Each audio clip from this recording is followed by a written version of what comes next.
Good morning student. आज हम आपको पढ़ा रहे हैं लेसन फर्स्ट क्लास फर्स्ट में लेसन थर्ड गिलहरी। पाठ का नाम है गिलहरी। हिमांशु और राधिका प्रतिदिन साय के समय अपने माता पिता के साथ पार्क में घूमने जाते हैं। वे अपने साथ कोई मूंगफली भी ले जाते हैं। पार्क में गुलमोहर का एक वृक्ष है, उस पर सुंदर सुंदर फूल खिले हैं। गुलमोहर के नीचे एक बेंच है, माता पिता उस पर बैठकर बातें करते हैं। किंतु एक दिन हिमांशु और राधिका खेल रहे थे, तभी वृक्ष के ऊपर से गिलहरी नीचे उतरी। राधिका खुशी से चिल्लाई, भैया वो देखो गिलहरी। हिमांशु ने गिलहरी को देखा और पास में पड़े पत्थर को उसे मारने के लिए उठा लिया। हिमांशु गिलहरी को पत्थर मारने ही वाला था कि अचानक माताजी की नज़र उस पर पड़ी। माताजी ने हिमांशु को ऐसा करने के लिए रोका, क्योंकि वो पत्थर मारने जा रहा था हिमांशु, इसलिए माताजी ने उससे मना किया कि गिलहरी को पत्थर मत मारो। उन्होंने कहा, नहीं हिमांशु, गिलहरी को पत्थर मत मारो, ये किसी को काटती नहीं, चलो इसे पास ले जाकर देखते हैं। किंतु जैसे ही वे गिलहरी के पास गए, गिलहरी भयभीत होकर पेड़ पर चढ़ गई। तब माताजी ने बताया, गिलहरी बहुत भोली होती है, ये फल बहुत ही चाव से खाती है, इसे अखरोट व मूंगफली बहुत ही ज़्यादा अच्छा लगता है। इसके दांत बहुत तेज होते हैं, यदि हम इसे मूंगफली दें तो ये हमारे पास आ जाएगी। राधिका ने गिलहरी को दिखाकर ये मूंगफली नीचे फेंकी। मूंगफली गिरते ही गिलहरी बहुत तीव्र निकट से नीचे दौड़ी। गिलहरी ने मूंगफली उठाई और शीघ्रता से पेड़ पर चढ़ गई। राधिका ने कहा, देखो माँ, गिलहरी के शरीर पर कितनी सुंदर धारियाँ हैं, इसके बाल भी बहुत मुलायम हैं। हिमांशु ने पिताजी से कहा, पिताजी मैं इसे पकड़ना चाहता हूँ, आप इसे पकड़ने में मेरी सहायता करें, मैं घर ले जाकर इसे पालूंगा, इसे स्पर्श करना कितना अच्छा लगेगा। पिताजी ने हिमांशु को समझाया, गिलहरियाँ बहुत ही फुर्तीली होती हैं, इन्हें पकड़ना बहुत कठिन है। तनिक आवाज़ में ये पेड़ पर चढ़ जाती हैं। राधिका ने अपनी माताजी से पूछा, क्या ये पेड़ पर रहती हैं? माताजी ने कहा, हाँ, गिलहरियाँ पेड़ पर ही रहती हैं, पेड़ ही इनका घर है, ये पेड़ पर ही सोती हैं। तभी एक गिलहरी पेड़ से उतरी और कुछ कुतरने लगी। वह चमकीली आंखों सभी को देख रही थी। हिमांशु से पकड़ने के लिए दौड़ा, किंतु वो झट से पेड़ पर चढ़ गई। हिमांशु रूठ गया और अपने माता पिता के समझाने पर उनके साथ घर लौट आया। तो हमें किसी भी जीव जंतु को परेशान नहीं करना चाहिए, उन पर दया करनी चाहिए, मारना भी नहीं चाहिए। कुछ लोग होते हैं, किसी जीव जंतु को देखा तो ईंटा फेंक के मारते हैं, हमें ऐसा नहीं करना चाहिए। अब आपका देखिए ये होमवर्क अभ्यास है, आपको इसमें अभ्यास बुक पढ़ना है, बुक पढ़ के अभ्यास करने हैं। 1 2 3 4 में फिल इन द ब्लैंक्स है, सही विकल्प। और ये देखिए भाषा बोध में रा में ऊ और बड़े ऊ की मात्रा लगाकर क्या करना है, आपको सही शब्द बनाना है। ये गलत शब्द लिखे हुए हैं, आपको पढ़ना है, पढ़ के इनको सही शब्द में लिखना है। निम्न शब्दों को उचित क्रम से रखकर वाक्य पुनः लिखिए। ये वाक्य उल्टे सीधे लिखे हैं, आपको इनको सही करके लिखना है। अब आया देखिए लेसन 4 पश्चाताप के आंसू। क्लास फर्स्ट में पश्चाताप के आंसू लेसन 4 देखिए। गणित की कक्षा चल रही थी। अध्यापक ने सभी छात्रों को गणित का एक प्रश्न हल करने के लिए दिया और कहा, जो छात्र प्रथम आएगा उसे पुरस्कार दिया जाएगा। जब बच्चों कोई ऐसा वर्क होता है क्लास में, बच्चों से कहा जाता है कि आएगा तुम ऐसा काम करोगे तो मैं तुमको इनाम दूंगी, वही चीज़ अध्यापक ने भी बच्चों से कहा। इनाम के लालच में सभी छात्र जी जान से प्रश्न का उत्तर निकालने में लगे थे। गणित का एक प्रश्न बहुत ही कठिन था, कोई भी छात्र सही उत्तर नहीं निकाल पा रहा था। अचानक एक छात्र दौड़कर अध्यापक के पास पहुंचा और बोला, गुरुजी, मैंने प्रश्न का सही उत्तर निकाल लिया है। गुरुजी बहुत प्रसन्न हुए। वो उस छात्र को कक्षा में सभी बच्चों के सामने पुरस्कार दिया गया। उस छात्र को कक्षा में बच्चों के पास पुरस्कार दिया गया। सभी छात्र उसकी ओर आश्चर्य से देखने लगे। कुछ छात्रों ने पूछा, गुरुजी ने तो ये प्रश्न पढ़ाया ही नहीं है, फिर तुमने सही उत्तर कैसे निकाल लिया? जब बच्चों ने उससे कहा तो उससे थोड़ा सा अंदर से फील हुआ, तो वह कुछ नहीं बोला और सीधा घर पहुंचा। रात हो गई, लेकिन उसे रात भर नींद नहीं आई, क्योंकि उसने झूठ बोला था। वो रात भर रोता रहा। दूसरे दिन जैसे ही गणित के अध्यापक कक्षा में आए, वो लड़का उनके चरणों में गिर पड़ा। उसने पुरस्कार लौटाते हुए कहा, गुरुजी मुझे क्षमा करें, मैं इस पुरस्कार के योग्य नहीं हूँ, क्योंकि उसने झूठ बोला था ना। उसे पश्चाताप हुआ कि मैंने बेकार झूठ बोला और मैंने अध्यापक से पुरस्कार ले लिया, ये मेरी गलती है। अध्यापक बहुत आश्चर्यचकित हो गए और बोले, मेरी समझ में नहीं आ रहा है कि आखिर तुम्हें हो क्या गया है। सभी छात्र उसकी ओर देख रहे थे। वह बहुत दुखी था, शर्म के कारण उसकी नज़रें झुकी हुई थी। वो समझ नहीं पा रहा था कि अपनी गलती सबके सामने कैसे कहे। अंत में साहस बटोरकर उसने गुरुजी से कहा, मैंने कल आपको धोखा दिया था।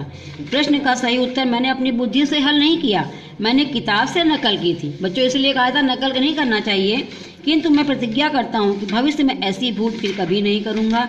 आप पुरस्कार वापस ले लीजिए और मुझे क्षमा कर दीजिए। अध्यापक ने उसे गले से लगा लिया। क्यों? क्योंकि उसने सही बोला था।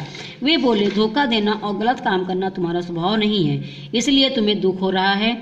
तुम्हें छोटी सी उम्र में ही अपनी गलती स्वीकार कर पश्चाताप कर लिया। मुझे विश्वास है कि एक दिन तुम महान व्यक्ति बनोगे। अध्यापक ने उसे आशीर्वाद दिया कि तुम एक दिन महान व्यक्ति बनकर बनोगे। बच्चों, अपनी गलती को स्वीकार कर पश्चाताप करने वाला और कभी गलत काम न करने की प्रतिज्ञा करने वाला वो छात्र कोई और नहीं वरन भारत माता के महान सपूत गोपाल कृष्ण गोखले थे। जब आज गोखले थे। अब देखिए क्लास 4 लेसन 4 में अभ्यास भी आपको ही करना है। टिक द करेक्ट, ये पैराग्राफ दिया गया है, पैराग्राफ पढ़ना, पैराग्राफ से में से ही आपको आंसर छांट के इसमें से लिखना है। और फिल इन द ब्लैंक्स, इन शब्दों के अर्थ, ये शब्द अर्थ दिए गए हैं, इनको आपका मेल करके लिखना है। कौन से शब्द का क्या अर्थ सही होगा। सही विकल्प निम्न पर्यायवाची, पर्यायवाची भी आपका अध्यापक, रात, पुरस्कार, घर, छात्र, दिन, जो 2 पर्यायवाची इसमें लिखने हैं। 2-2 पर्यायवाची लिखेगा, एक नहीं 2-2 लिखेगा आप लोग। निम्न वाक्यों में संज्ञा शब्द छांट कर लिखना। ये आपका दिया हुआ पैराग्राफ, सॉरी ये दिए गए सेंटेंस दिए गए हैं, इसको आप क्या करेंगे, इसमें से आपको संज्ञा शब्द छांटना है कि संज्ञा शब्द क्या है।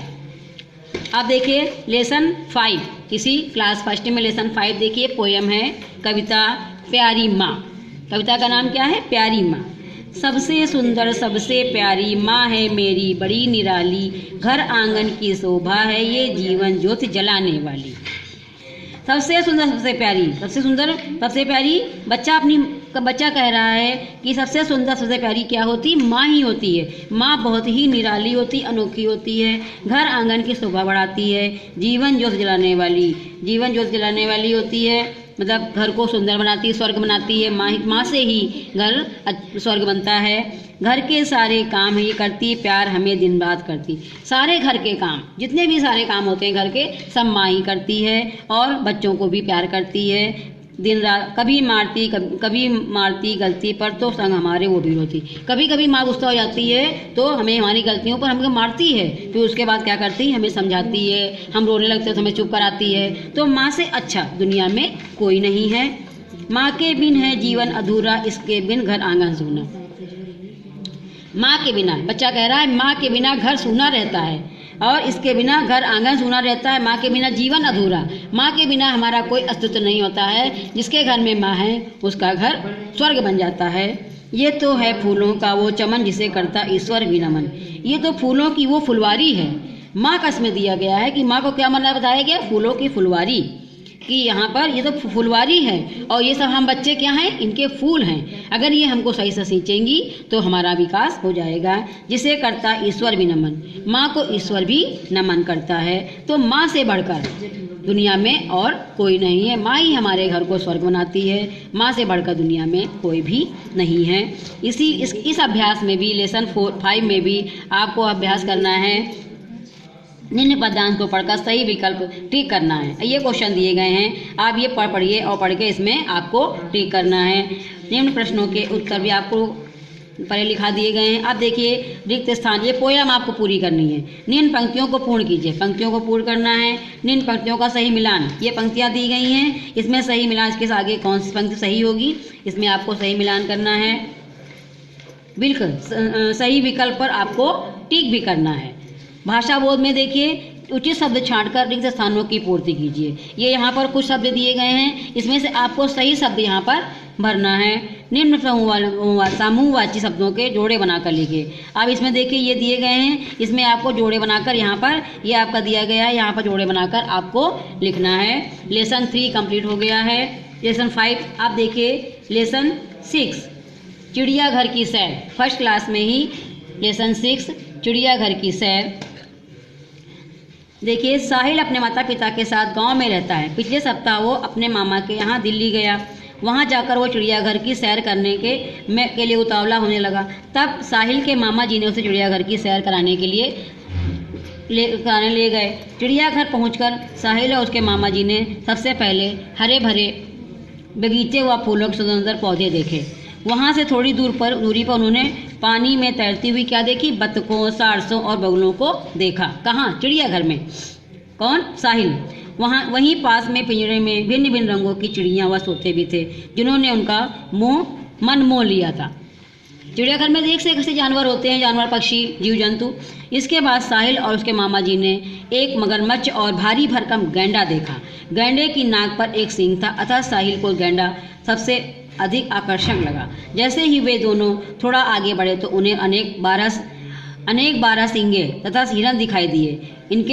उनके साथ साथ बंदरों व लंगूरों की अनेक प्रजातियां भी, कई प्रकार के लंगूर थे वहाँ। सभी लंगूरों के मुंह काले व पूंछ लंबी होती है, लेकिन जो रियल में बंदर होते हैं ये इस तरह नहीं होते हैं। वे सब बड़े जालीदार बाड़ों में बंद थे। साहिल ने उनको मूंगफली तथा चने खिलाए।